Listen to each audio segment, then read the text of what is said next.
Israeli সরকার কি প্রথমবারের মতো বড় ভুল করেছে? এই প্রসঙ্গে ভারত এবং ইসরায়েলকে হতাবাক করেছে। ইসরায়েলে হঠাৎ করেই এক বিক্ষোভ শুরু হয়েছে যা ইহুদির জন্য বিপর্যয় ডেকে আনতে পারে।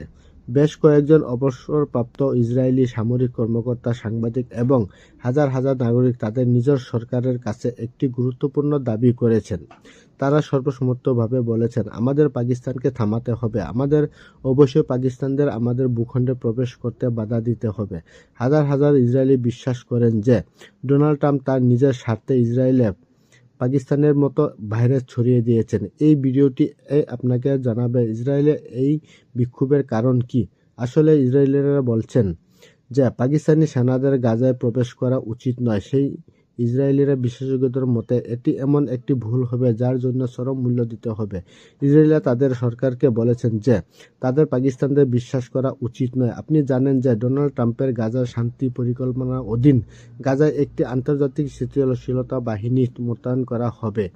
এই বাহিনীর মধ্যে বেশ কয়েকটি দেশের সৈন্য থাকবে। এর কাজ হবে গাজায় হামাসকে দমন করা এবং শান্তি চুক্তির অধীন গাজায় শান্তি ও পুনর্গঠন চেষ্টা করার রক্ষা করা। ইন্দোনেশিয়া এবং পাকিস্তানি সৈন্যদের এই বাহিনীতে অন্তর্ভুক্ত করা হবে, যদিও তুর্কি সেনাদের অন্তর্ভুক্ত করার কথা ছিল।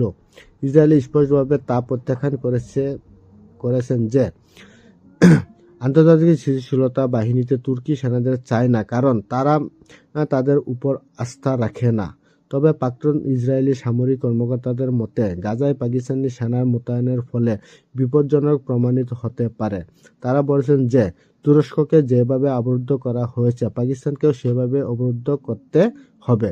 ইসরায়েলি বিশেষজ্ঞতার মতে পাকিস্তানি সেনারা কখনো সততা এবং বিশ্বস্ততার কথাই হামাসকে থামাতে পারবে না, বরং হামাসকে শক্তিশালী করার জন্য কাজ করবে। ইসরায়েলের বিশেষজ্ঞতার মতে গাজায় অবস্থানের পাকিস্তানি সেনার হামাসকে পরিবর্তে ইসরায়েলি সেনাদের উপর আক্রমণ করবে। তারা হামাসকে ইসরায়েলি সেনাদের গতিবিধি সম্পর্কে আগমন তথ্য সরবরাহ করবে।